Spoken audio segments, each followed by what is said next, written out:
Thank you all for joining us today for this panel on retransmission consent. This has got to be, it frequently becomes a big issue every time there's a breakdown in negotiations, and the last big one was the Fox Cablevision dispute. So we're going to have a discussion of the economics and the regulations around these negotiations, and whether there's what could or should be improved, maybe nothing, maybe something. We have a good panel to discuss it. Unfortunately, Simon Wilkie, who was going to be here, couldn't come at the last minute because of some health issues with his father-in-law. So we're short one person who would represent the video distributor side. So I'm going to play the impartial moderator, but I might lean a little heavier on the programming side to try to address this little gap. So we have a good panel starting from the far end. We have John Baker, who is the chief economist at the FCC currently, and on leave from American University, right? And we have Tony Bush, who is a partner in the communications group at Skadden, Arps, Slate, and who's been working on retransmission issues since the very beginning of retransmission regulations. And we have Jeff Eisenach, who is managing director and principal at Navigant Economics, and Barbara Espin, who is now at Cinnamon Mueller, head of the firm's DC office. So I thought we would start with a brief overview of what the current regulations say. And Barbara has agreed to do this. And in this role, normally she represents the especially small cable companies. But in this description, this brief overview of regulations, this is not supposed to not be an opinion or or their view, just sort of what the rules are. And if anybody else in the panel disagrees, they are welcome to speak up immediately. Okay, Barbara. And actually, can you pass me my code? That's mine. Yes. Thank you for inviting me to this panel. I am wearing my hat as a neutral reporter of the law, and I do know that I will be corrected immediately if I spread. I'll start with one quote, or one or two, from Media Bureau Chief Bill Lake, because I think it puts the issue we're going to be discussing in perspective. He said that retransmission consent is, quote, a form of regulated negotiation, unquote. He added that it is partly a market transaction and partly a regulated transaction. And of course, the retransmission consent rule itself is only one part of a more expansive regulatory framework. So I'm going to try to hit the highlights, the context in which retransmission consent exists. The cable must carry retransmission consent provisions were added to the Act in 1992. Section 614 requires cable operators to carry commercial local broadcast signals, governs signal quality, channel positioning, and prohibits the repositioning or deleting of a signal during sweep. Section 325 prohibits cable operators from retransmitting commercial broadcast stations without obtaining the express consent of the broadcaster. It permits broadcasters to seek compensation in exchange for consent to retransmit their signal. Cable operators are required to carry local broadcast stations on a basic tier of programming, which all customers must purchase in order to receive any expanded tiers of service or premium channel. Under the FCC's tier buy-through prohibition, cable operators not subject to effective competition cannot require a subscriber to buy any tier other than the basic tier in order to receive video programming offered on a per-channel or per-program charge. Section 325 authorizes the FCC to govern the exercise by television broadcast stations of the right to grant retransmission consent and to consider the impact of retransmission consent prices to ensure that cable basic tier rates are reasonable. Every 3 years, broadcasters may elect carriage via must-carry or retransmission consent. In general, less popular stations choose must-carry status, and stations affiliated with or owned by the Big Four broadcast networks choose to negotiate retransmission consent agreements. I know I'll be corrected if I'm wrong, but I think really the first decade of the rules, retransmission consent compensation was generally made in kind through the carriage of the broadcast station together with cable programming networks owned by the broadcaster.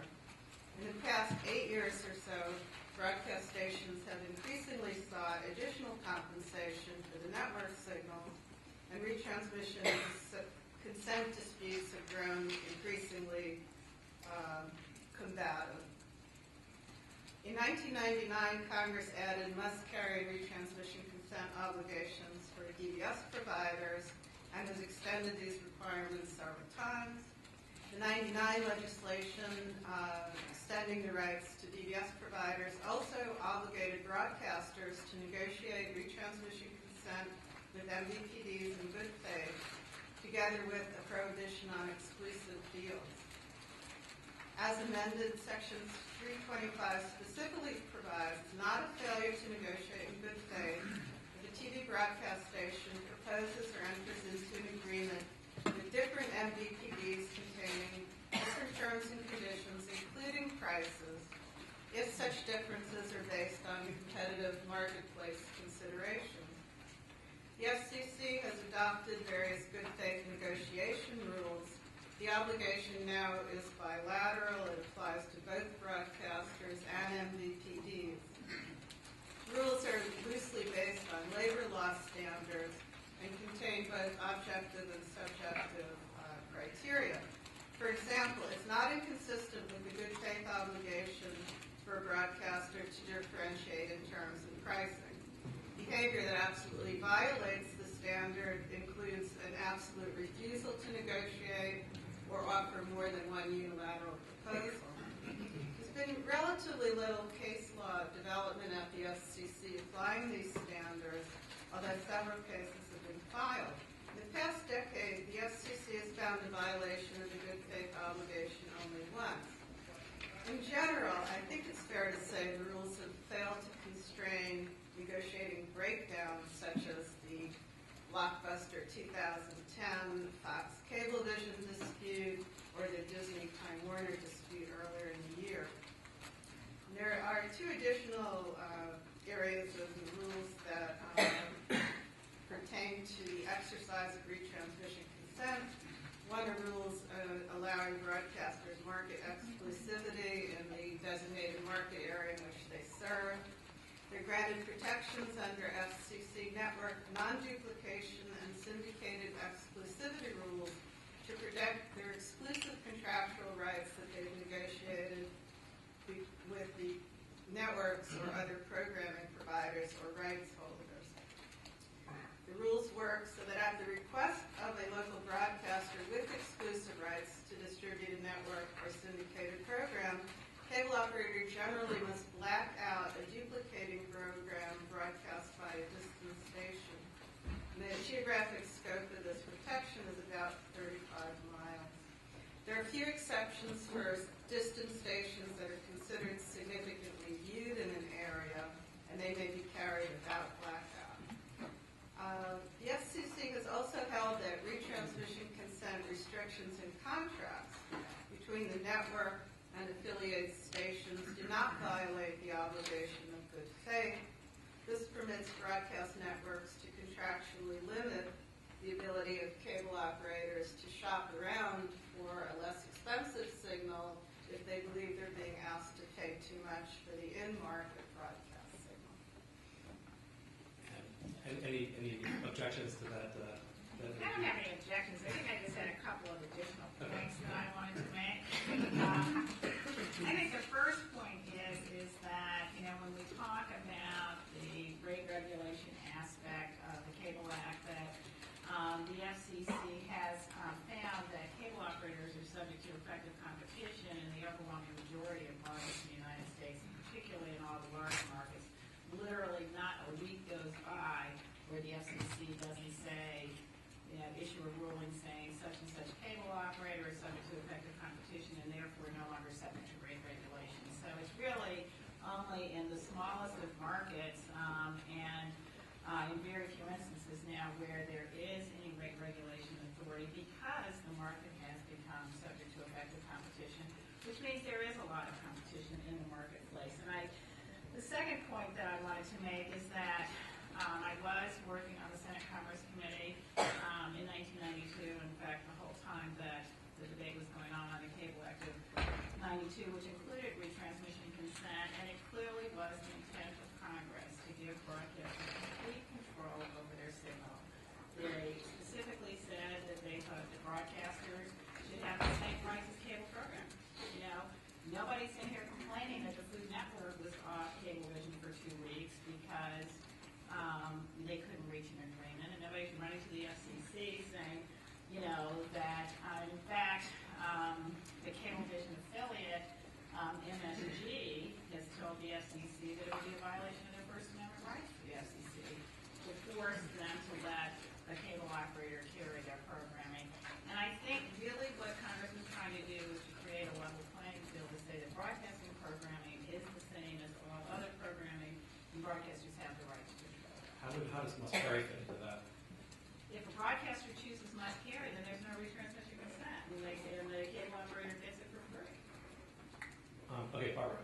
Now state, you think there are problems with these rules that you just, that there are problems with these rules that you just explained.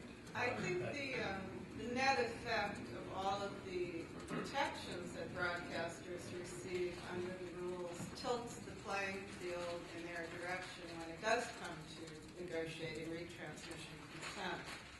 And that's particularly the case for the smaller and mid-sized independent operators who are in less populous markets and represent a proportionally small share of the broadcaster's total potential viewer base. Well, what aspects of the rules specifically tilt the playing field in favor of broadcasters?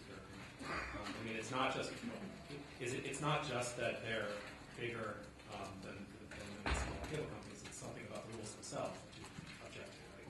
Well, I think it's the total package. Cable operators have to carry the broadcast programming on the basic tier. If the programming became too expensive, unlike in certain cable nets, they couldn't move them to a separate, say, sports tier. It has to be on the basic tier, the most widely viewed tier of programming. The broadcasters have channel positioning rights. They have use of the spectrum without payment in return for their public interest obligations, but they're still occupying shelf space or bandwidth on a cable. What does that mean for consumers? What is The effect of these rules? Ultimately, what does it mean for consumers? As retransmission consent prices go up, the costs are flowed through to subscribers in the form of higher rates. When an operator can flow the costs through, a lot of these small and rural cable operators serve areas that are economically depressed, and there is not an ability to pass through the entirety of the price increase. So the cable operator takes that out of whatever programming budget they have in general and whatever operating budget they have for all expenses, including upgrades to the network, further deployment, customer service. So it's often it's a limited pot of money. You have a programming budget. Some filings have. Yeah, go ahead. Go ahead. Good.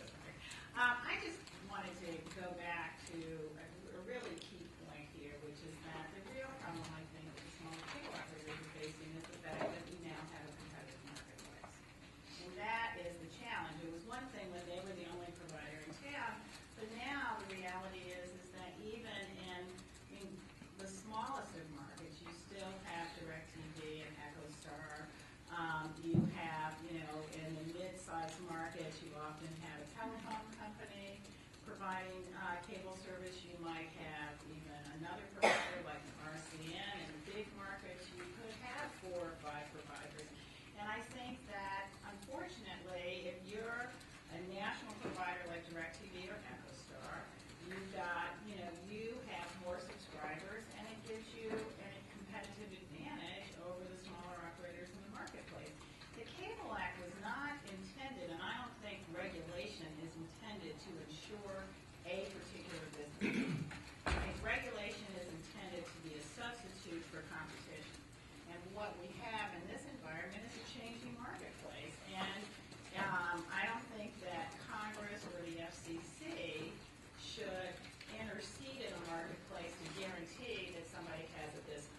you've been saying that the market is very competitive, and you're saying that the regulations are supposed to stand in for competition. Right. So what's the point of regulations now if the market's competitive?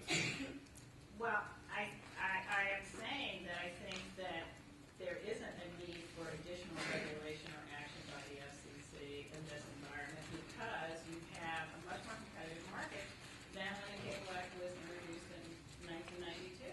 And that's why a lot of the rate regulation, for example, has vanished because of the increase in competition. I think we'd better go to Jeff before he starts reading the paper. No. But that actually is it's a good introduction to the points that you made. There's a reason we're looking at the paper. Just I wanted to point out this headline. So the headline, for everybody can probably read it, Idle retains crown, but audience falls 13%, right?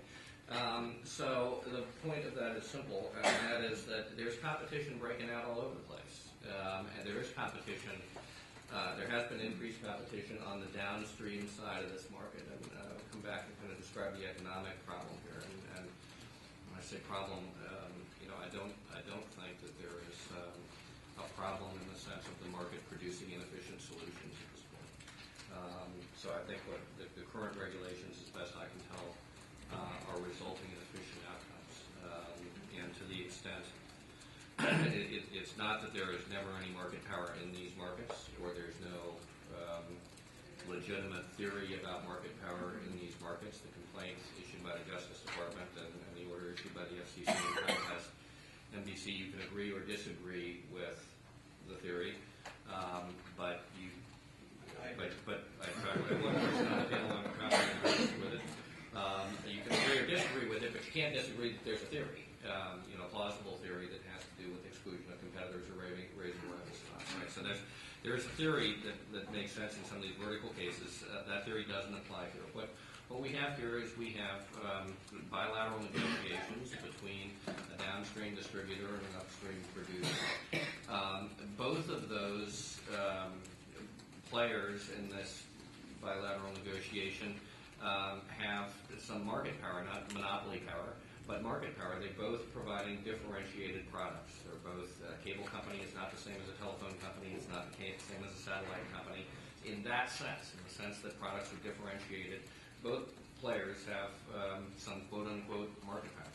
And the same, obviously, upstream. So American Idol is a differentiated product. If you want to watch American Idol, then watching Survivor or the Super Bowl won't be a perfect substitute for you. And so you may just have a thing for a particular weatherman or weatherwoman, and you got to have Channel 4, Channel 7 won't do. So there is some product differentiation on both sides. I think the case that the plaintiffs here, if you will, have failed to make is that the outcomes of those negotiations are in any meaningful way disadvantaging consumers, as opposed to simply sharing the value between the upstream and the downstream provider that's created by the distribution of these products. And how that value gets shared has a lot to do with the extent of market power on each side of the table. So the cable companies, forget that. One of the things that has happened in this market has gotten more competitive on the downstream side. First, with the entry of satellite providers, and second, with the entry of telcos. And the combination of those things has reduced the market power that a cable operator has in the following sense. If a cable operator says, I'm not carrying Channel 4, lots of people can still get Channel 4 on one of the two DBS providers or the telecom. Or over the years always been available. That shrunk a little bit in significance because fewer people have the antenna. You got to go out and buy the antenna. That's a less significant competitive constraint. That whole part of the story is true.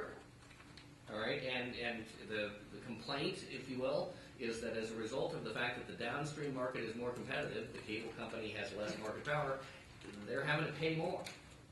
Right? In these bilateral negotiations, they're having to pay more.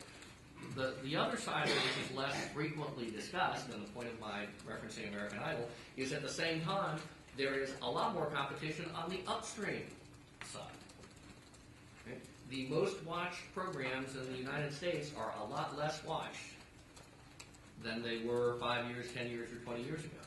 Okay? There is a lot more market fragmentation. So the ability of the broadcaster to have must-have programming is diminished. The number of people who will leave a cable provider because they don't get American Idol or 13 minutes of the Oscars, right, is being reduced because the audience share at any particular moment of any channel, broadcast or cable, has been reduced. So what you've got changes going on both sides of the market. So market power arguably reduced on both sides. So what's the point of the current regulations? I mean, these are arguments not to try to level a playing field, but it doesn't explain what the role of the current regulation is. If there, as you said, you didn't say this, but what's the market failure that they should be correcting now? So it depends. I think we need to be a little more careful about the definition of current regulations, right? What the current regulations, for the most part, do is say that the government won't intervene to overturn a vertical restriction in a bilateral contract between a broadcast network and a broadcaster, which is to say a broadcaster gives to a station the rights to have exclusive rights within a territory in the same way as McDonald's may give to a McDonald's exclusive rights within a territory, and we make downstream McDonald's franchise. Barbara, is that what the distributors see as the binding? So that's one piece of it. And it's not regulation for the government to simply say, we'll let that private contract stand. So what the cutting issue here that I see is that the distributors, cable companies, want binding arbitration, which is to say they want the government to set the prices and terms at which the trade happens. At the end of the day, they want the government, not the private negotiators, to set the terms of trade. And that's regulation, right? And that we don't have to do. Well, I would say that the presence of competition on the downstream end, as both Tony and Jeff pointed out, makes it more difficult for the cable operator to say, all right, that's too much money, I'm not going to carry that because their subscribers will walk. I'm not certain how many fewer will walk because of the availability of other programming choices upstream, but the FCC's repeatedly found the basis for their conditions in the News Corp order and the most recent Comcast NBCU order that subscribers will leave an MVPD if they're deprived of must-have programming, which is the broadcast networks, and this is a significant harm that baseball-style arbitration can remedy in some cases where there's no other manner for the programming fee dispute to be resolved. It's I think, considered more of a marketplace mechanism than rate regulation. I guess I'm not viewing it as the same as rate regulation.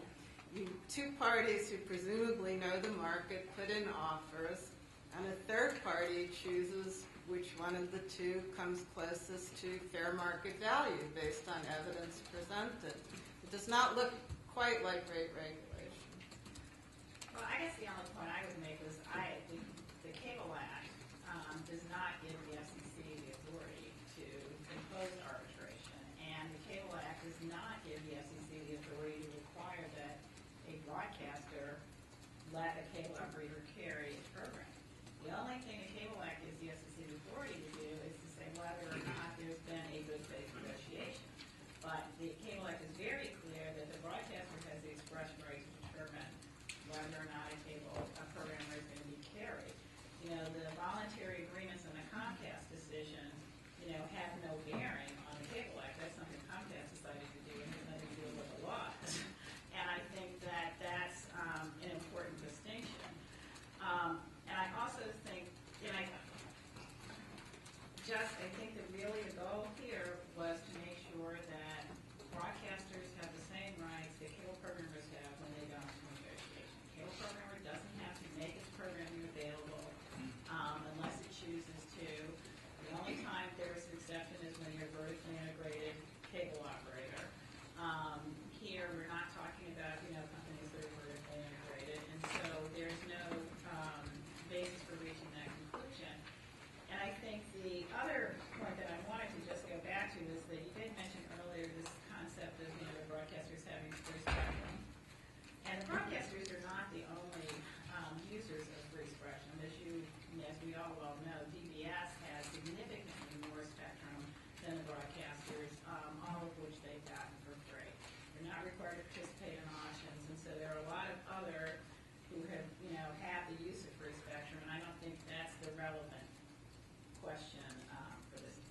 Let's go to John. Politico said that you were going to tell us exactly what the FCC is going to do. So I mean, we and that's who I work for. So I mean, there's been talk about competition and downstream and upstream. A little bit about vertical integration now. There's still the open question: what market failure was this rule originally supposed to deal with? Does binding arbitration fit in this? To give us a sense of the economics underlying all of these arguments. Well, let me just say first that I'm talking for myself, not necessarily for any of the commissioners institutionally. And the way I want to go after this, your question is to highlight three areas with important economic issues involved in retransmission that are worth exploring. And I think so your question will emerge from that. The first, and these are, let me say, areas where there's been a lot of discussion about, but I'm framing it up because we're a panel on the economics of the retransmission consent. So the first area is, what's the effect of the rules generally and any proposed modifications that someone might want to make in particular on outcomes we care about, retransmission consent fees, subscription prices to MVPD subscribers, the end users who watch TV, and social welfare generally. And this is an interesting economic question because the bargain here, the rate, the fee that for retransmission consent is not a lump sum transfer. It's not just a certain amount of dollars. It's a per subscriber fee in the contract. So it in theory raises the cost to the downstream MVPD, and therefore in theory could raise subscriber prices and reduce subscriptions and lower welfare. So what's the magnitude of all that? And there are a couple particular details that on which there's not been a lot of evidence that are really important in understanding the magnitude of these welfare issues. One is what we kind of call the pass-through rate. So if a retransmission consent fee were to go up by, just to make it up, $1 per subscriber, how much would the MVPD's fee to its subscribers go up? A full $1? 50 cents? 20 cents? What would it be? And then the other parameter that's important to this analysis that's worth understanding better is the elasticity of the demand for MVPD services. So, which is basically getting at if subscriber prices go up, how many people stop watching with their current cable or DBS or whatever their MVPD is. And you need those are key parameters you need to understand in order to decide whether this system is a big deal in economic welfare terms, and a big deal to consumers downstream, or whether it's mostly just the way I think Jeff was kind of portraying it, it's just splitting money between the broadcasters and the MVPDs. So the second area where there's interesting economic issues worth exploring has to do with an issue that was framed up by a number of the speakers here, which is why have we seen what people seem to view as a rapid increase in retransmission consent fees to MVPDs in recent years, particularly the cable companies. And there are a number of explanations that people suggest. And these are, and you've heard some of them before. Maybe it's that there's increased competition to cable from other MVPDs, like satellite providers. That's increasing the bargaining leverage the broadcasters have when they deal with the MVPDs. Or perhaps there's increased local broadcast competition. Greater number of local stations gives the broadcasters somehow more, gives the MVPDs more alternatives. Perhaps it's just a change in the form of payment that's preferred by the broadcasters. The fees really aren't rising rapidly. It's just that the units are changing. Instead of we just switched to cash from what the broadcasters used to want, which is carriage of secondary networks. Maybe the programming is higher quality, so of course we'd expect the fees to go up. That's the explanation. Perhaps we're just seeing that there are more joint rents to split than there were before. The NFL is much more valuable, let's say, or, than it used to be, and there's just more money to split, and so you see more money getting transferred. Perhaps what we're seeing is a byproduct of most favored nations clauses in contracts between MVPDs and broadcast stations. So presumably, sometimes MVPDs would agree not to pay a particular station any less than it pays some other station in town.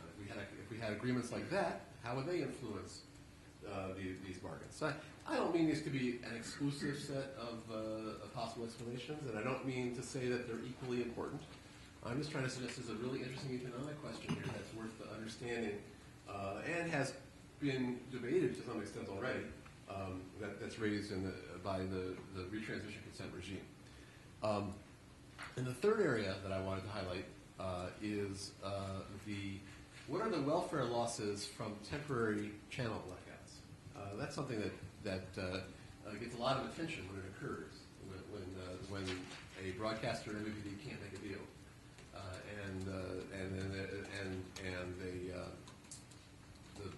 the MVPD goes dark with that channel for a while. When those incidents occur, how costly is it to consumers? I mean, there's a lot of fussing about it, but do we really know some way to measure how big a deal it really is? How frequent is it? My impression is I think that it's a handful of times a year we see these kind of events. But what's the frequency? Not just in absolute terms, but relative to the number of negotiations that are resolved without blackouts. Aren't we really solving most of the time? Don't we really have retransmission consent negotiations proceed to a resolution without a blackout? And then there's a distinction here that's important between the private costs and the social costs. The costs I'm interested in particularly are the social costs, how the costs essentially to the consumers, the viewers. But there's also an interesting question about the cost to the different firms and how it's split. And are these temporary blackouts costlier for the broadcasters or are they costlier for the MVPDs? And then, and the reason that's relevant is not just because we want to pick sides, because we don't. It has to do with the way in which that allocation of costs would affect the outcome of the negotiations over the fees in the first place, and therefore the possible maybe there's another explanation for rising retransmission consent fees here, or maybe not, or maybe it affects the welfare losses that I talked about in the first place. So those are the economic issues I wanted to frame up that seem to me to be really interesting, important, and worth understanding more. That I'd like some help in understanding myself. Well, let's start with the retransmission prices. Jeff, you had that's been part of the filings that you've written. You've done some analysis of what the change in prices really look like.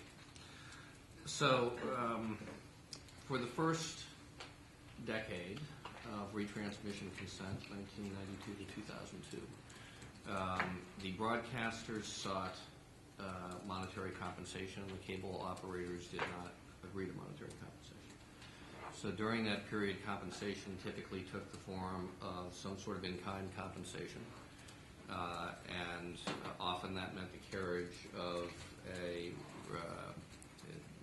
co-owned channel. Fox might ask for carriage of Fox Sports as part of the condition of carrying a Fox broadcast station for beginning in the mid-2000s. You began to see monetary compensation taking place. And that has now grown to, I think the most recent estimate is something like $850 million a year in that neighborhood. It's far less than 1% of the total revenues of cable operators. And it's a shrinking or constant, depending on which metric you look at, share of the total revenues of cable operators. Cable operators will often say, yes, but it's an increasing share of my video revenues. I'll separate out just my video revenues and not count the revenues I'm getting from telephone and broadband. From an economic perspective, I think that's inappropriate. The video content is contributing to the triple play product offering. And so it just isn't it's impossible from an economic perspective to kind of allocate the value of that content unless you think people are subscribing to cable broadband and cable telephony without any regard to the fact that they also get video, which I don't think is kind of consistent with the cable business model or kind of the realities in the marketplace. It's appropriate to attribute the costs of the video to the revenues of all of the services together. Why do we care about the denominator? Why do we care about whether your $850 million or $1 billion, whatever it would be, is a big fraction or a small fraction of total cable? Well, I think more importantly, or MVPD revenues, because cable is really only half this. Well, it is true that cable retail prices are rising rapidly. It is commonplace in this discussion for cable operators to say a substantial part of the reason for that is that my retrans fees are going up. If you take the rise in cable revenues, if you divide the amount of retransmission consent fees by the increase in cable revenues, you get a very, very small number.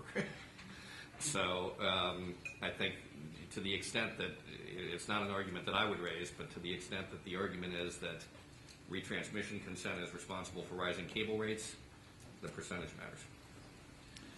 Jeff, if it's not prices, and I know there's going to be some debate about whether it is or not, but if it's not prices, what's causing sort of increased frequency of disagreements? Why are the distributors complaining about prices now as opposed to in the past when it was presumably higher? Can I take a step? Yeah. Well, I think one of the, I don't know if you might, but I think when the Cable Act of '92 was passed, the cable industry said, we are not going to pay broadcasters for their signal, period. And they held firm to that for the first 10 years. Over time, the economics of the business changed as the cable industry started getting more and more programming, as the broadcasters started to compete with cable programmers for programming. I mean, it's not an accident that if you want to watch football 24/7, you turn to ESPN, right? You're not going to get it on over-the-air television. You know, the cost of sports programming and other programming has gotten expensive. And you've had overall audience shares declining for everybody. So broadcasters can't afford to pay the same amount based solely on a revenue stream based on advertising revenue. When your viewership goes down, your advertising revenue goes down. I mean, that's, you know, advertisers pay for eyeballs. And so cable is now getting some of that. They get revenue both from subscribers' fees and they get it from advertising dollars. And so you have a more competitive marketplace, which is really what the impact is. And so broadcasters, after a long time, said, okay, we're going to put our foot down. Cable put their foot down for a long time. Now we're going to put our foot down. And we're not going to give you our signal unless you compensate us. Because we need that money in order to create quality programming, in order to compete with the cable channels that are increasingly competing directly with broadcasters for what had been traditional broadcast programming, the big sporting events, you know, that kind of thing. So that's what I see really changing. I mean, there may be a more economic way of saying it, but, you know, I think that the marketplace has changed dramatically. In response to that, broadcasters need more money to compete with cable programmers who are going after the very same programming broadcasters used to provide. If the existing retransmission consent regulations did not exist, how would these negotiations turn out? What would the difference be in absence of the current regulations? Which regulations? I will come back to the point because it really does matter. Right? If by absence of regulations you mean the instigation of a binding arbitration regime, which I wouldn't call deregulatory. Right, but that doesn't exist. Right. But if that's what we're talking about, that obviously could have a substantial change depending upon how. No, but that would be a change from what we have now, right? Well, yes, but it wouldn't be a deregulatory change. But you were asking if we did have a change from what we have now, was your question. Right, but if we didn't, Barbara laid out the rules at the beginning. What if just none of that existed? What if they were simply negotiating, if it wasn't a partially regulated and partially marketed? That's virtually the only regulations in this space have to do with which tier the program appears on. And respecting, and respecting of exclusive territorial regimes, which are kind of prima facie vertically. But what I'm still trying to get to is what exactly do the current regulations affect in these negotiations? Doesn't the presence of the must carry or the backstop affect the negotiating leverage? Because there's the price is either zero or it's not. I mean, the demand curve either crosses above or below zero. If it crosses above zero, must carry is irrelevant. If it crosses below zero. Well, can we back up even further? I mean, what problem is the existing set of regulations supposed to solve? Well, the retransmission consent provision was intended to solve the disparity in treatment between broadcasters and cable programmers, which is to give broadcasters the right to deny access to their signal to a cable program. To a cable system, which is, in other words, to negotiate, to level the playing field so that they have the same rights as cable. So was there a separate rule that prevented them from denying the signal? Yes. Okay. Yes, until 1992, cable operators, there's a compulsory licensing regime, right, and which is essentially free, and or non-existent. Right? But the long and short of it is, broadcasters do not have copyright protection over their signals. So unlike a publisher of a book, the broadcaster cannot say, don't stick it in the Xerox machine and make 1 million copies of it. Up until 1992, cable operators can and did rebroadcast for free. And the broadcasters had no rights to say, don't do that, or pay me. And it goes back to the whole sort of, originally when cable started, cable was basically filling in for broadcasters. It was expanding the broadcast signal to markets where they didn't have broadcasting. So that's how, you go back to the whole origin. So that's how it got started. It started out as this is a benefit to rural areas. We're going to set the scheme up so broadcasters, so to make it easy for cable operators to have access to broadcasters programming to provide service in rural areas. And which rules are relevant today? Which ones have an actual effect on the outcome of the negotiations? If none, it's a funny question. The regulations create property rights. If you strip broadcasters of their property rights, it would have a fundamental impact on the negotiations. So it's only these regulations that give the broadcasters property rights over their signals. Is that correct? That is correct. Well, I think that again, if you want to, we have to go back to sort of the beginning of time for all this. The idea was that you're going to have these broadcasters who had and still have these obligations to serve their local community. And as a result of that, they have certain rules of what they have to do. And part of that was in order, if you're going to come in and you're going to have these obligations to serve your local community, to then say, okay, other broadcasters just can't come in and do the same, because we're imposing on you these obligations to serve your local community. So you're going to be, in New York, the 35 broadcasters or whatever that serve the New York area, you have the right to serve this area. And so that's the reason for the exclusives. Right. And do you think that benefits consumers? Or consumers or stations? I think it benefits consumers and the stations. Obviously, consumers benefit, and this was a decision by the government a really long time ago, to have these broadcasters with these obligations to serve their local community. Are you talking about the vertical restriction? Yeah. The exclusivity. The exclusivity. Yeah. So the territorial exclusivity is just another, it is exactly like McDonald's, right? If you pay a lot of money to set up a McDonald's franchise, you want to know that somebody else isn't going to move in next door and steal half your customers. Upstream suppliers in general often enter into exclusive dealing arrangements or exclusive territorial arrangements. There's a lot of literature on this going back to. Okay, but with McDonald's, it works out just fine without a rule, right? The government doesn't specify you can't have a McDonald's within 10 miles of another McDonald's. If you repealed the distant signal rule but respected the contract, the distant signal rule is redundant in a sense. Mm-hmm. All the distant signal rule says is we respect the contract. Barbara. I think the question is that if you repeal these rules, what is the impact going to be? Yeah. Are you going to end up with an environment where the networks no longer need affiliates? So the repealing the rules would be sort of a decision. We don't want our local broadcast system anymore. We want to change that whole marketplace.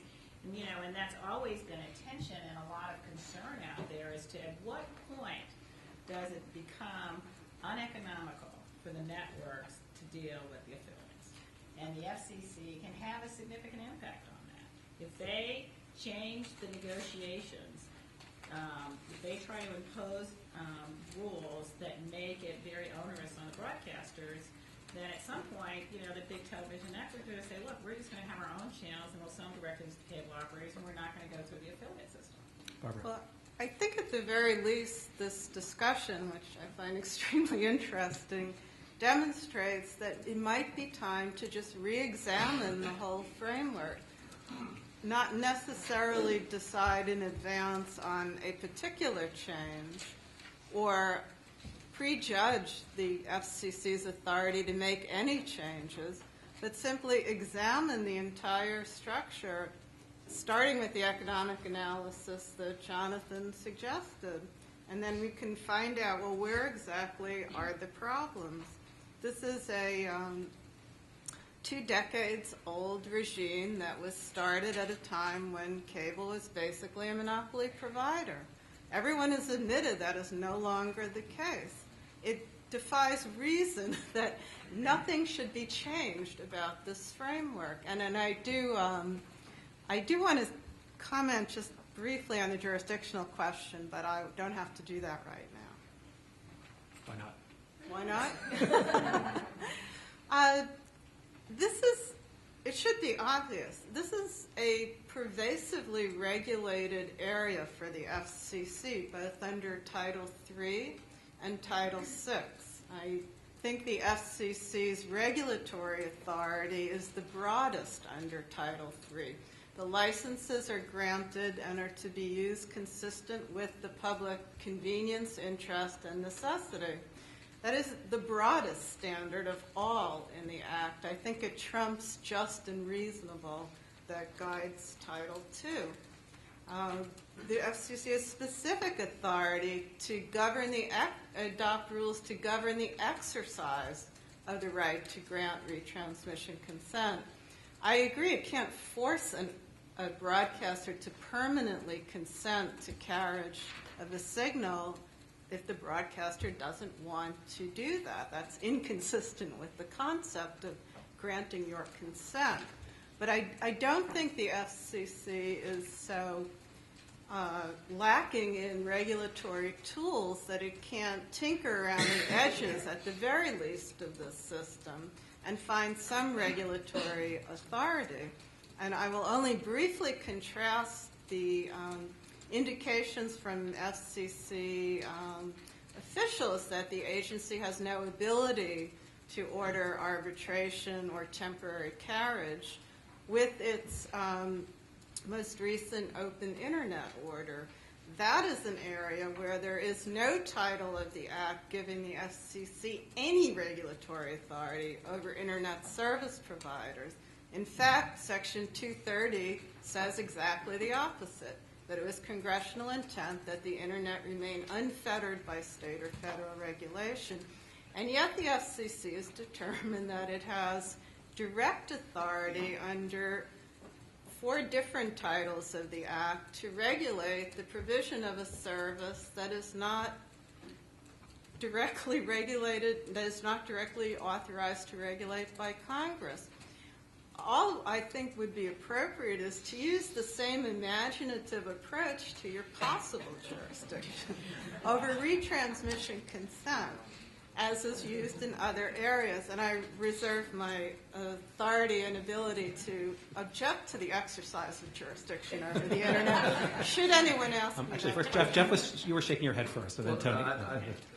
Let me just make 3 points. First goes to Barbara's, and the second I wanted to say a couple of things. I think in response to Jonathan's points, but there is a jurisprudence.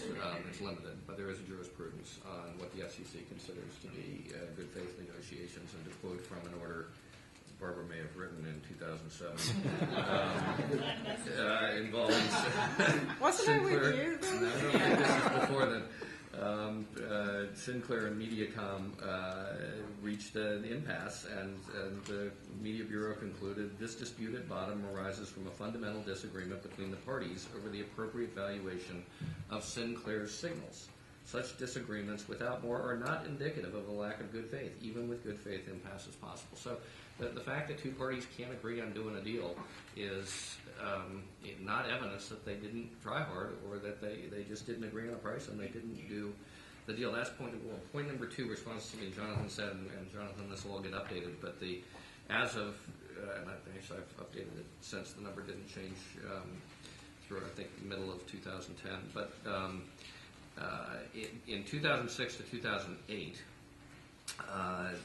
the 8 service interruptions that occurred during that period affected 0.0089%, less than 1/100th of 1% of annual television viewing hours in the United States. So to put that in perspective, that's about 16 minutes during the course of a year that the average television household couldn't watch its first choice programming. Not that it couldn't watch any programming, it just couldn't watch the first choice weather program. It had to watch its second choice weather forecasting for 16 minutes. To put that in perspective, the average household in the United States is without electric power 381 minutes per year. It's 24 times as often. Not watching any TV unless you have a generator.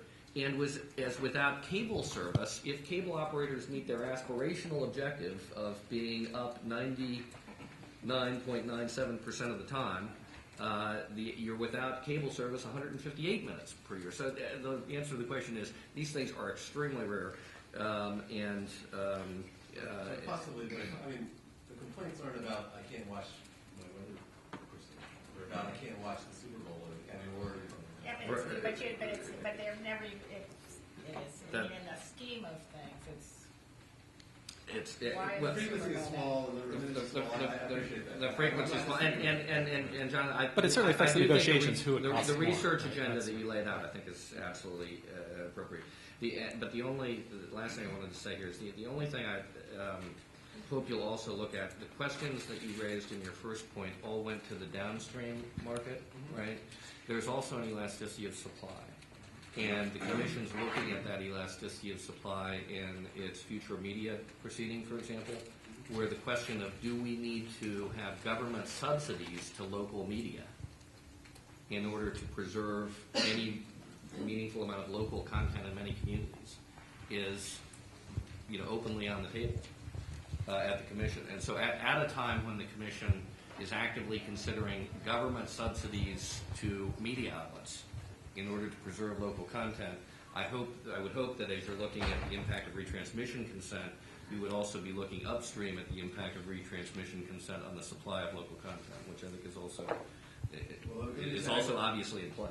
What Jeff's doing, I was implicitly discussing competition issues, and Right. I think what Jeff has just switched over is to talk about essentially localism issues. No, because if the impact of taking away or diluting the property rights of upstream producers is to lower the amount of output, that's an economic issue. Right. In other words, if you reduce them, if they can't charge money, then that means they have less income. If you're worried about the guy who didn't see 13 minutes of the Oscars, then you got to worry about the guy who's no longer going to have Channel 7. That's lower quality programming or whatever. Right. That's all. would be a Right. word, That's. I think that's it.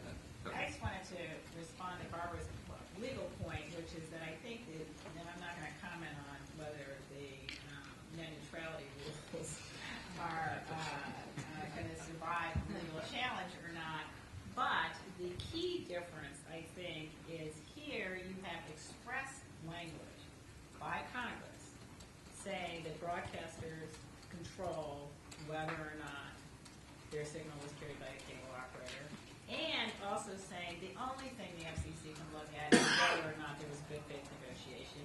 And the FCC has concluded over and over and over again in multiple cases that they don't have the authority to require a broadcaster to keep its signal on.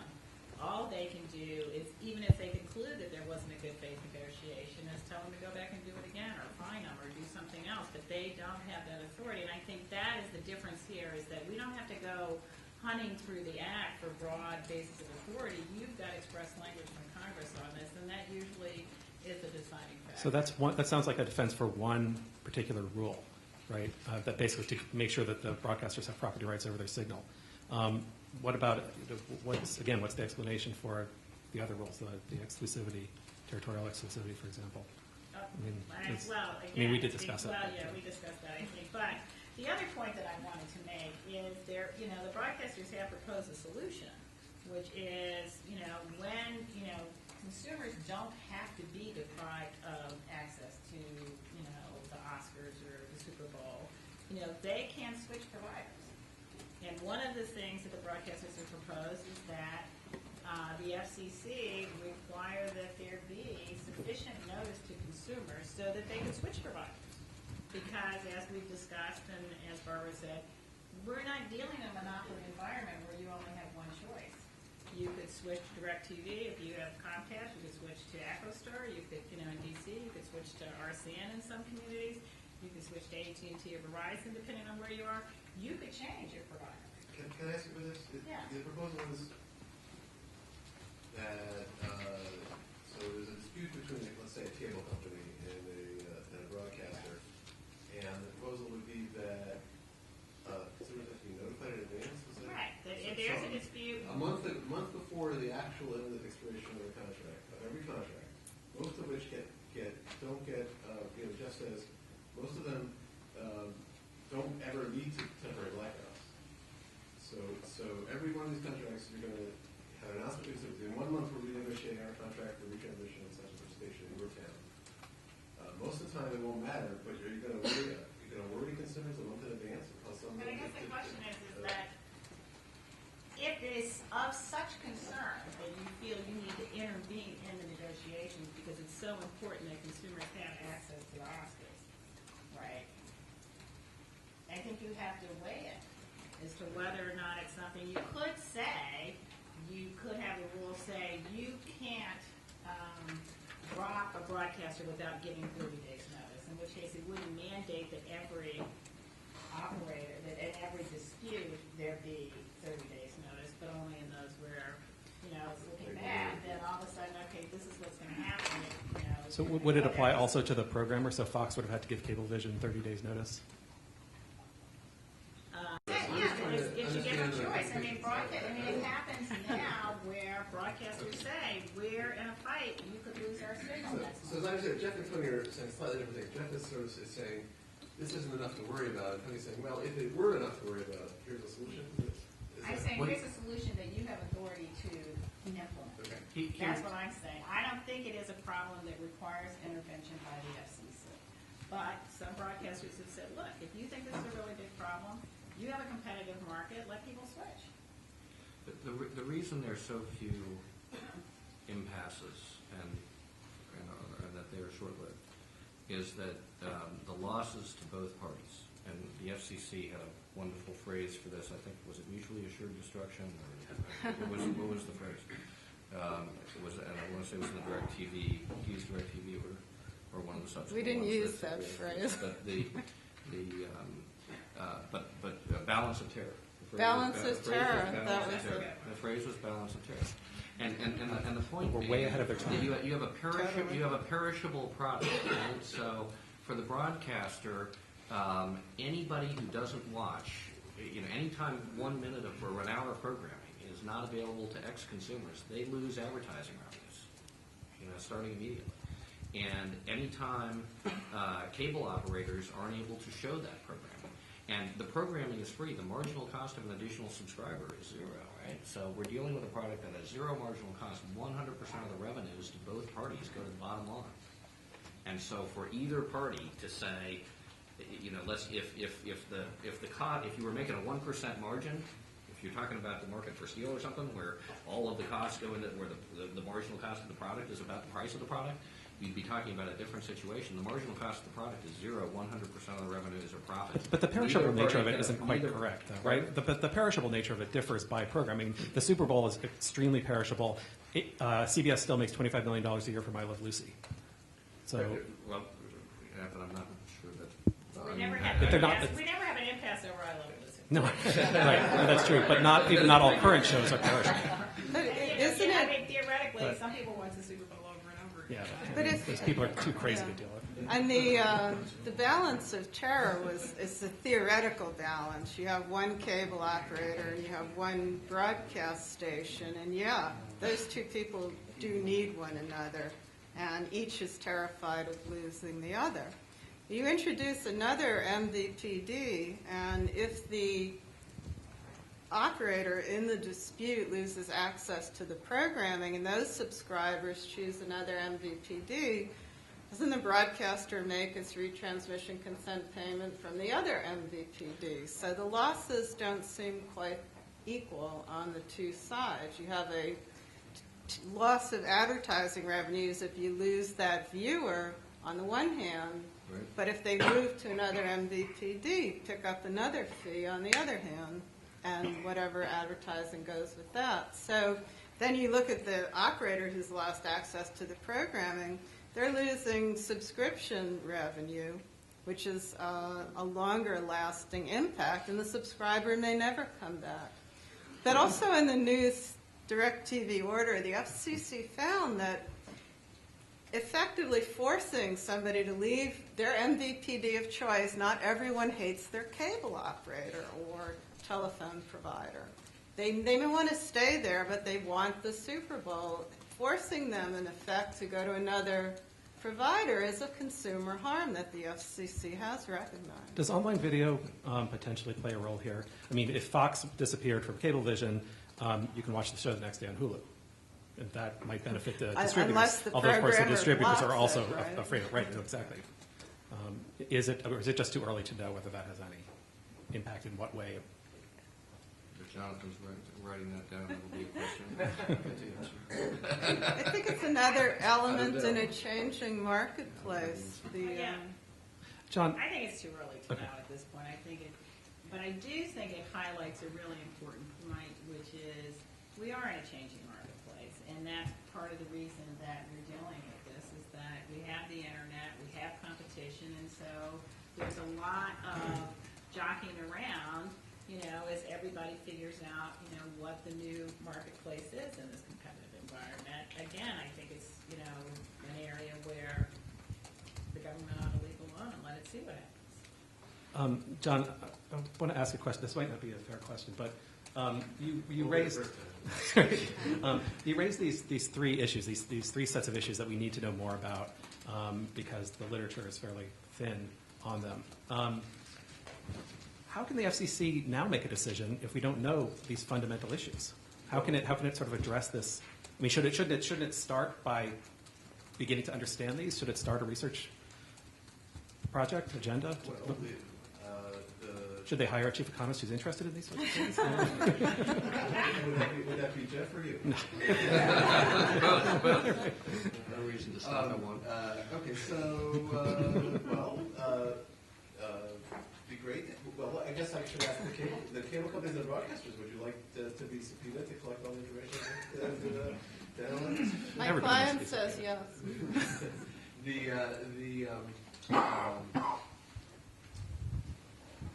The way the FCC collects information is, well, there are lots of ways. Some of it is through doing our own studies and analyses, and we've been actually ramping up our data collection. We also collect information from interested parties and proceedings. And so this retransmission consent issue was framed up by a petition for rulemaking last year. As I understand it, we're going to, the Media Bureau is planning to propose a notice of proposed rulemaking in the first quarter of this year. And so we'll have an opportunity to hear from all of you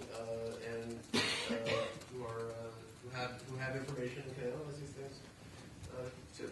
So it's not just us who ought to be doing this work; it should be everyone else as well. Okay, let's take some questions.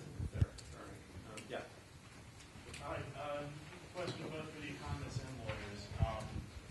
Do you see any change to the Retrans? Hi.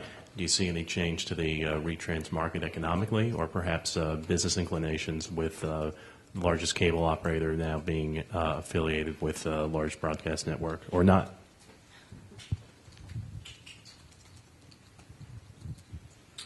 I guess that's for me.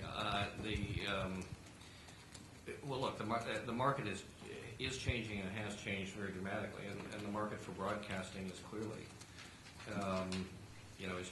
is clearly in play. I mean, in the most profound sense of changes in the rules governing spectrum and what can be done with spectrum and spectrum flexibility. So, I think the entire marketplace is extremely fluid. Predicting outcomes, I think, is very difficult at this point. I think there's some provisions in the Comcast NBCU order that address potential Comcast for the joint venture in Comcast after the transaction to harm competition in various ways that might be related to retransmission consent and attempt to prevent that from happening. But I just meant. I just mean for the market itself, for all players, not just for those two. I don't have anything. Okay. How about the lawyers? No, Or Scott. comment. Well, what about more generally? Is it different for a vertically integrated firm to be negotiating with other content providers versus a standalone distributor? Absolutely. And how? Well, and that's why you have the Cable Act, why they have the program access rules, for that very reason, to try to address that, and it does, create, the concern of whether or not the vertically integrated company is going to favor itself and disadvantage other companies. And I think, the FCC has tried to address that in this order, and that's, the circumstance under which they try to address it in other contexts, which Barbara's alluded to, the News Direct TV. Again, the FCC was focused on a vertical integration issue, not, and I don't think that speaks to, a marketplace where non-vertically integrated companies are negotiations. Yeah, right. I guess. Paid attention to this for a couple of years, and thank you, Dennis. Brooks Politico. Oh, that's right. What's the Hollywood Reporter? It was, yes. I haven't paid attention to this a couple of years, and now I understand why.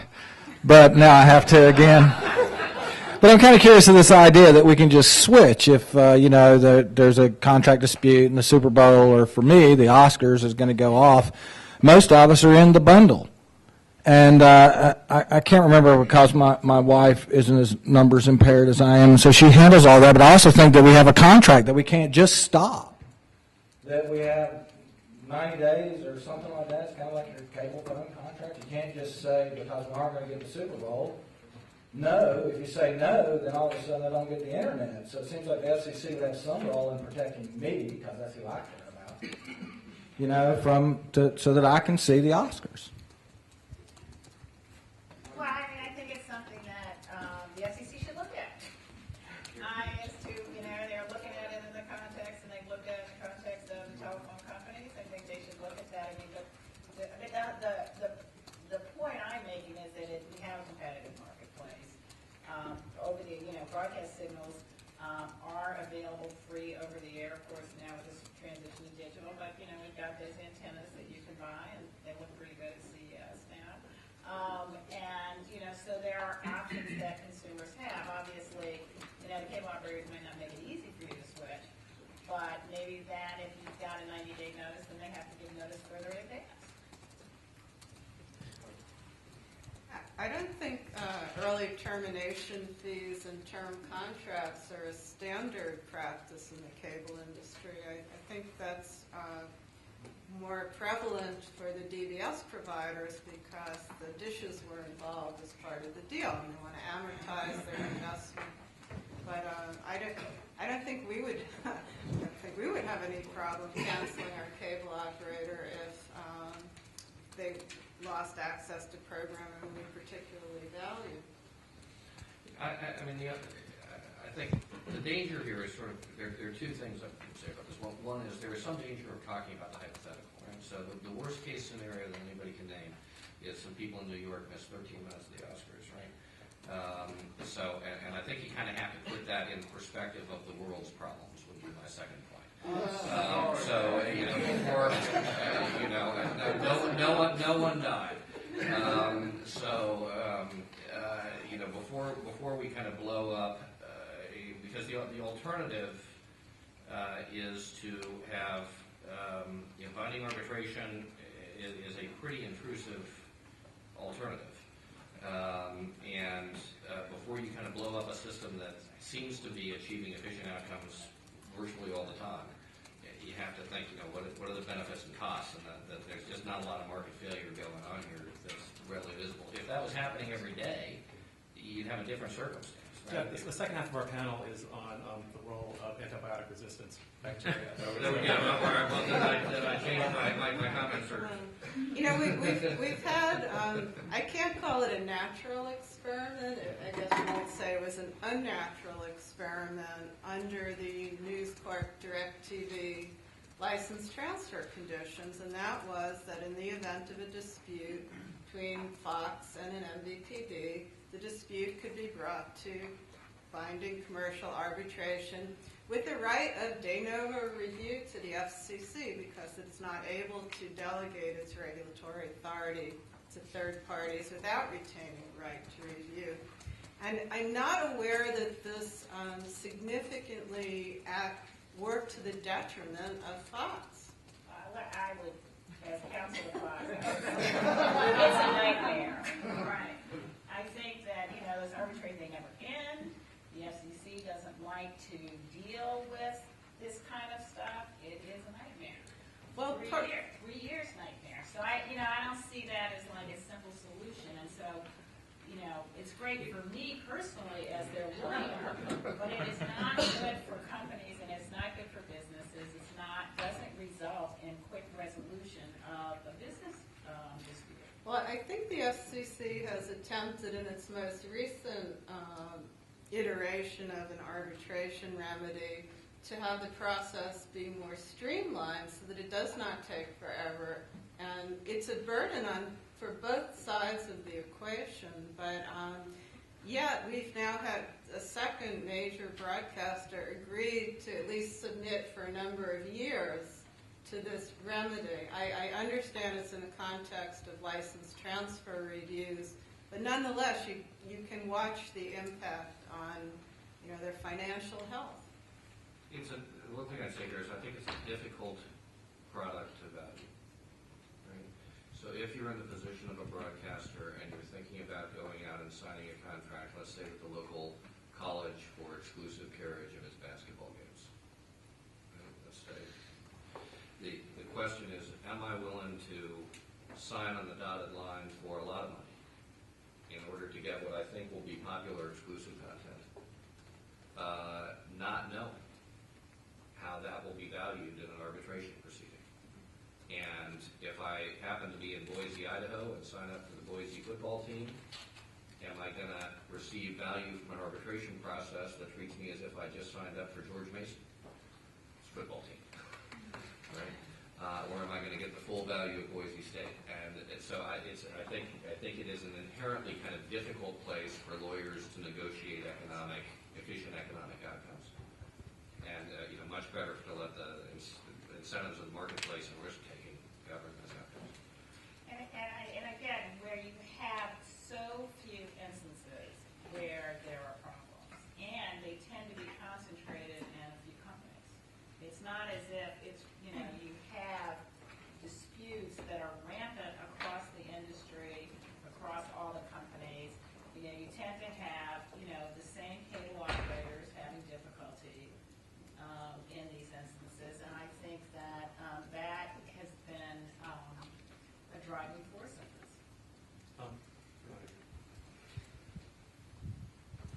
Thanks. I had a question for Jonathan. I thought the questions that you asked or the framework that you proposed was very comprehensive, but somewhat to this point about blackouts, the threat of a blackout, I'm assuming that's also part of what you would want to study in terms of the welfare loss to consumers, not just actual blackouts, but the threats. It seemed like that was coming out a little bit in your questioning to Tony. Is that right?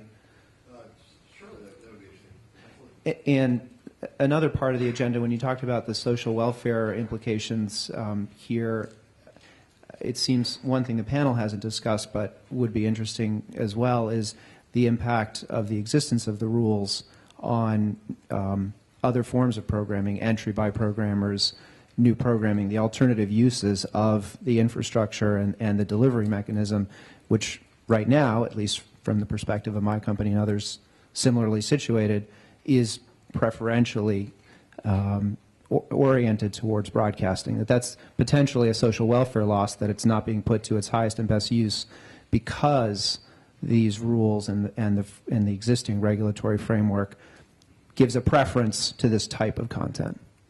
Yeah, I was focusing when I was talking on. You were talking about fees. Essentially, viewers, and you and Jeff both are actually saying we need to think also about welfare effects associated with changes in the nature of programming. Right, total output. And I accept that. Yes. Okay, thanks.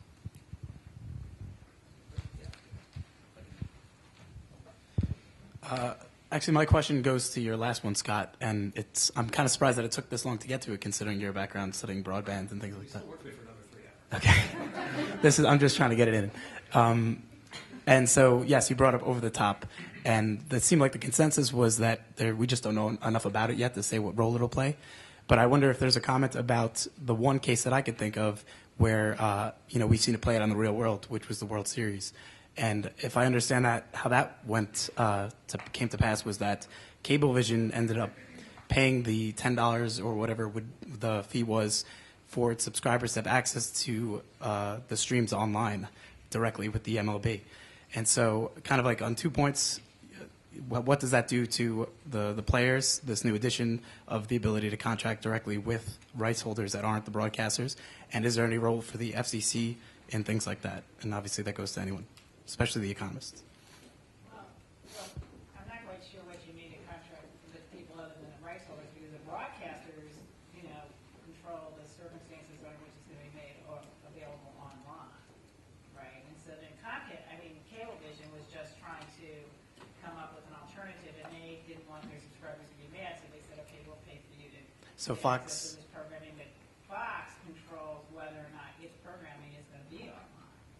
okay. So it's not, they're not, it's not like someone's, people could be stealing it, but Fox is controlling whether or not it's online in the first place or whatever. So does that change their? Is that true for MLB though? I mean, I thought MLB had withheld. I thought Major League Baseball withheld those rights, which I thought was the issue. But maybe I just don't know. But it's certainly a possibility, right? So Yes, for you have the podcasts, original but content owner, right. particularly in sports, Right. to withhold those rights from the broadcaster and have their own. Yeah, well, but all I'm saying is that there's a negotiation that happens. If Fox's programming is going to be on Hulu, Fox makes the decision that what programming is going to be on Hulu, what the terms and conditions are, and when it's going to be available, whatever they're going to do. If it's MLB that's controlling it, they're going to do it. All I'm saying is it's not as if somebody can just put, the World Series online and ignoring the rights holders. That's a really good question. We've concentrated a lot on broadcasters versus a cable system. To what extent would the FCC or could they look at, for example, a cable programmer in a dispute with a cable distributor, i.e. Scripps with HGTV in Long Island, for example? I know a lot of people think HGTV is the bee's knees and would be upset. So, it's not just broadcasters and cable systems, it's also cable networks. So to what extent can that be a part of the discussion or part of the regulatory solutions that we might be looking at? Well, the FCC, there are, I'm going to take it first.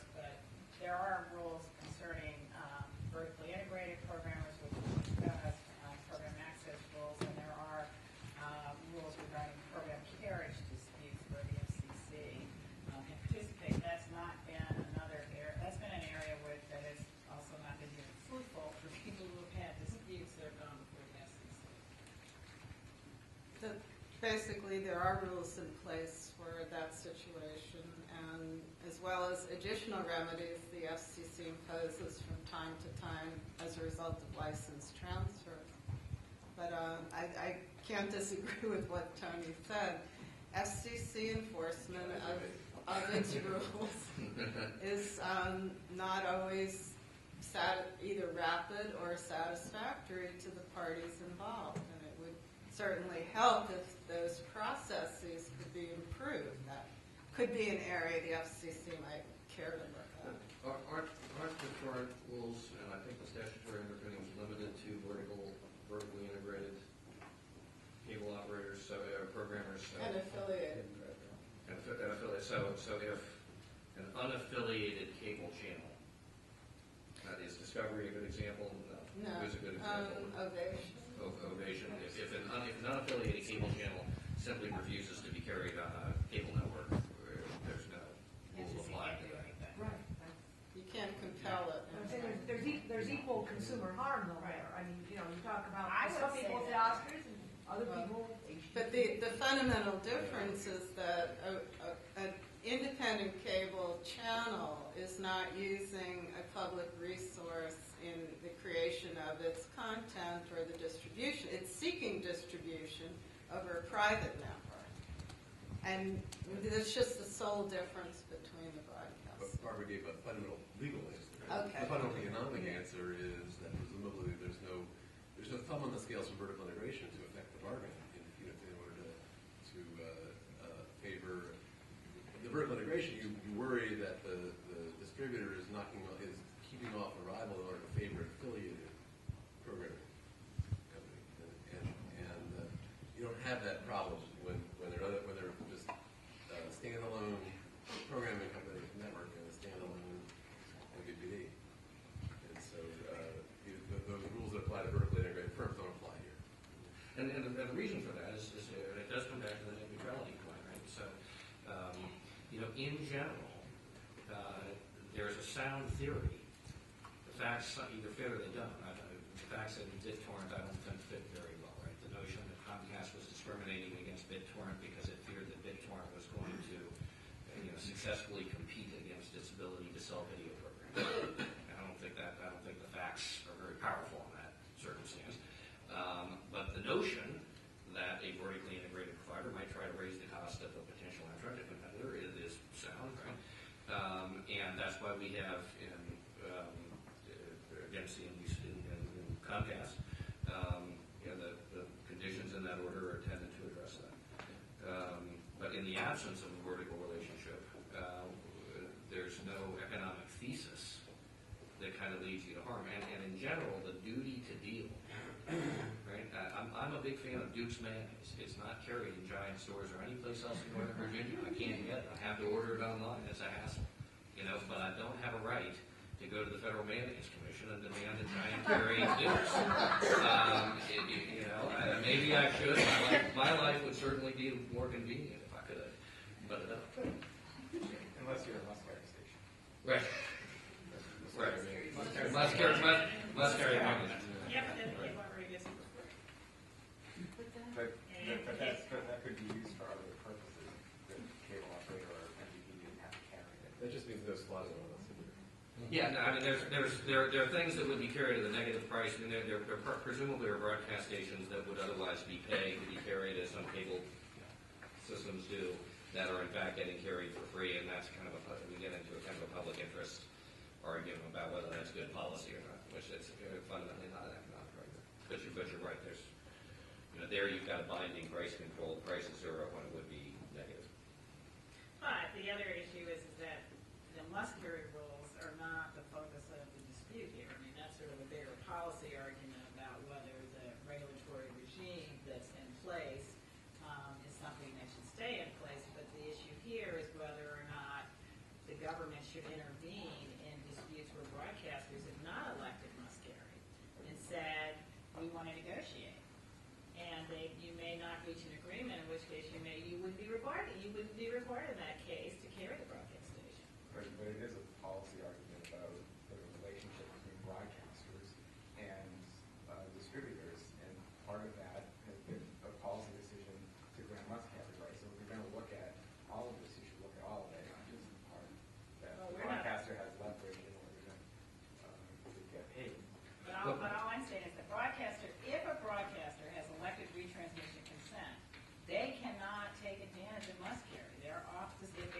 reach an agreement, they're off your system until the 3-year window. So, for 3 years. And so the point of that is if the dispute is about people are unhappy, they have to pay too much for broadcasters, you don't have to pay the broadcaster, you don't have to carry a broadcaster who elects retransmission consent. And there is nothing that the FCC or Congress can do about that without changing the statute. So that you can have a policy dispute about whether or not you like must carry. But if you are in negotiation on retransmission consent, you don't have to carry that broadcast. So do you not believe that there is such a thing as must-have programming? No. There's not. I mean, my son would say you've got to have a wrestling channel or, something else. Well, again, I'm in the Food Network category.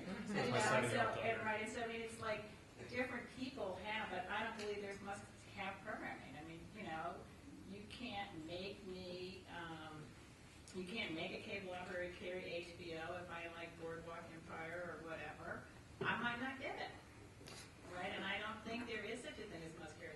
I think that if it's not on Comcast, but it is on RCN, I can switch to RCN and get it there.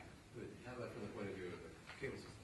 Is there programming that's just so important to the MVPD that if they couldn't get broadcast stations or the regional sports networks, or things like that, that they would lose a lot of subscribers and it would be important financially to them?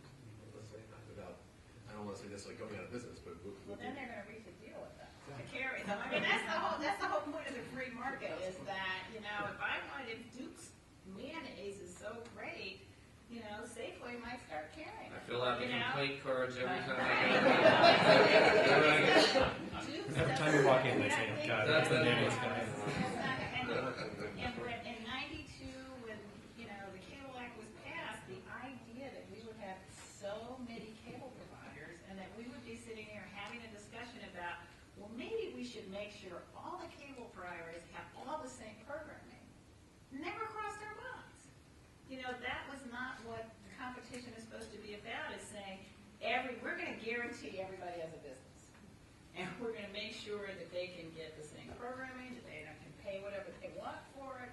That's not what this was about. The idea was to have multiple providers, to have a lot of different programming services. I mean, there are hundreds more programming services out there that, it's just, the market is so competitive, it's just, where it's supposed to be. I think the process that the Commission has in place to the program access rules, as it's been applied in some cases involving regional sports networks and so forth. Again, the thesis there, I think is perfectly healthy, and the findings are fact specific, and that's a pretty good way of going about finding competition that harms consumer welfare. That's all a pretty healthy process. I don't think anybody's. But what's lacking here is kind of the economic motivation for market failure. And so, that's exactly where I'm still confused. That everybody says, there's so much competition, therefore we must continue to have these regulations. That just doesn't follow. But Scott, I keep coming back to. I know there's one issue. There's the property rights issue. I understand that. Right. But then there's this whole retransmission consent framework. But that's all it is. I mean, outside of the why property do rights you- issue. So you'd be happy with just the property rights? Well, there's not much else to it. Okay, but so you'd be happy with just the property rights? I mean, retransmission consent is really all about saying broadcasters can say no to a cable operator. And if a cable operator can say no to a broadcaster who elects retransmission. Just in fairness, It since goes there isn't both anybody ways. to say, Yeah, go ahead. you should be clear. I mean, you're talking about tiering, channel placement, no drop during sweeps, the importation ban, all of that framework you're asking to No, just if get you- rid of it all and just keep the property rights. No. Is that your question? Yeah, I guess. But what I'm saying is that you can decide, you, the cable operator, you, Verizon, you, RCN, can say to a broadcaster who elects retransmission consent, you can say no to all that. You can say, you can get into a negotiation and you can say the price you're asking me to pay is too high, we're not going to. But what you're saying though is that then you don't have the cable operator does not have complete control over where the channel goes and what tier to go on. Is that correct? If you reach an agreement with the broadcaster to carry them. But if you don't want to carry them, you don't have to. But so- and all of those But rules so then and the only regulations thing are that's relevant. subject to, so the only thing that's, wait, so if you reach an agreement, then those rules are relevant? Is what you said? But what's the point of those rules? I mean, I thought you said everything was. Again, if you want to go back to the 1950s and 60s and 70s when those rules were put in place, it is not That's kind of exactly. the point. But no, we're talking about retransmission consent. We're talking about cable operators and multi-channel video providers complaining that they have to pay too much for broadcast signals. And my answer is you don't have to pay anything. Right? If you can't reach an agreement and you don't want to be subject to all that, you can say no. But the FCC has repeatedly, I know you don't agree with these findings, but it has repeatedly found that this programming is must-have for an MVPD. And we know for a fact that DBS service didn't take off as a competitor until it got local rights to retransmit local broadcast signals. That was part of the basis of the FCC finding. Well, but I would also say it was because of the program access rules, which was the main reason for the program access rules of the Cable Act was to ensure that competitors to cable, specifically DirecTV and EchoStar, had access to vertically integrated programming, because then everybody was saying the must-have programming was HBO and Showtime and all of that. So That's more important than broadcast networks? I'm just telling you, in '92, that the DBS industry, their main complaint was not being able to get access to vertically integrated programs. And as a result, they felt it put them at a competitive disadvantage, and so that's where the program access goes. Billy does, and remember? Yes. Billy. I think we've got to wrap up. We're going to kick out of this room in a minute. So thanks very much to the panelists for joining and arguing, and thanks for everyone for.